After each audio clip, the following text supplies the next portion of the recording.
Pada tahun 1478 Masehi, diadakan sebuah musyawarah para wali di Tuban, Jawa Timur, untuk mencari pengganti Sunan Ampel sebagai pimpinan para wali. Akhirnya terpilihlah Syarif Hidayatullah atau Sunan Gunung Jati. Sejak saat itu, pusat kegiatan para wali dipindahkan ke Gunung Sembung, Gunung Jati, Cirebon. Pusat kegiatan keagamaan ini kemudian disebut sebagai Pusar Bumi, atau dalam bahasa Indonesia, berarti pusatnya dunia.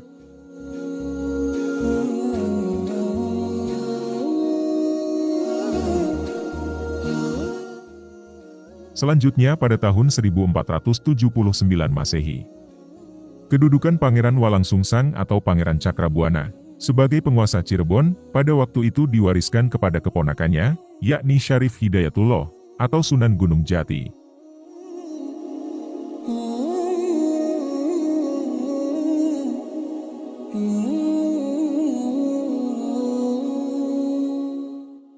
Ketika Sunan Gunung Jati naik tahta, pada saat itu Cirebon mengalami pertumbuhan dan perkembangan yang sangat signifikan.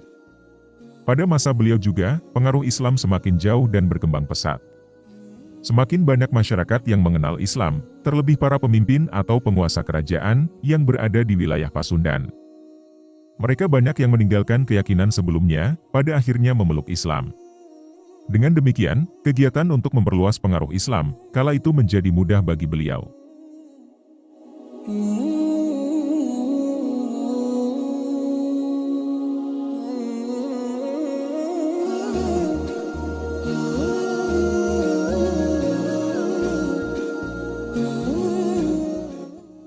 Ketika masuk usia senja, Sunan Gunung Jati, beliau banyak menghabiskan waktunya di Gunung Sembung.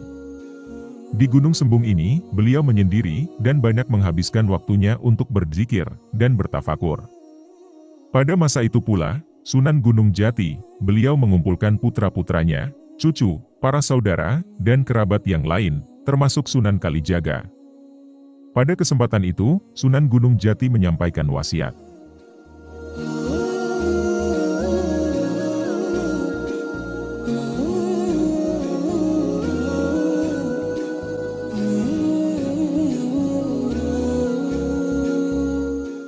Selain wasiat, dalam naskah Mertasinga juga diceritakan bahwa Sunan Gunung Jati mengirim surat untuk putranya Sultan Maulana Hasanuddin.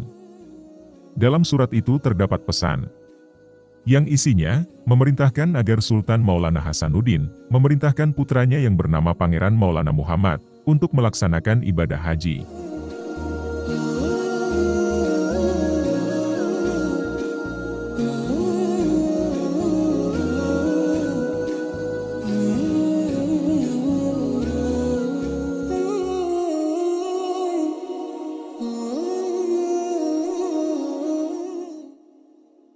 Pada tanggal 11, bulan Masa, tahun Saka, 1490, atau tahun 1568 Masehi, Sunan Gunung Jati wafat di pembaringannya.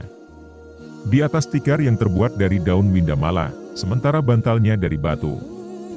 Pada saat meninggal, umur beliau mencapai 120 tahun. Literatur lain menyebutkan, Sunan Gunung Jati wafat pada malam Jumat Kliwon, tanggal 26 Zulhijjah atau Rayagung. Saat tiba waktunya makan sahur, Sunan Gunung Jati menghembuskan nafasnya yang terakhir. Adapun yang terlibat dalam menguburkan beliau adalah salah satunya Sunan Kalijaga.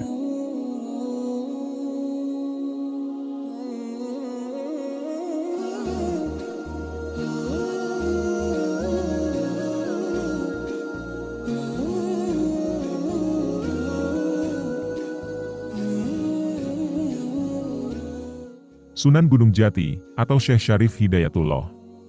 Dalam naskah, catatan sejarah, atau cerita tradisional, semasa hidupnya, banyak dikisahkan bahwa beliau dedikasikan sebagian besar hidupnya untuk syiar Islam. Dan atas pengaruh dan jasanya, Islam pada saat itu menjadi berkembang semakin pesat, mencakup sebagian besar hampir seluruh wilayah Pasundan. Tidak hanya itu, para keturunan beliau dari generasi ke generasi, sampai masa ini Banyak yang kemudian menjadi ulama besar dan masyhur.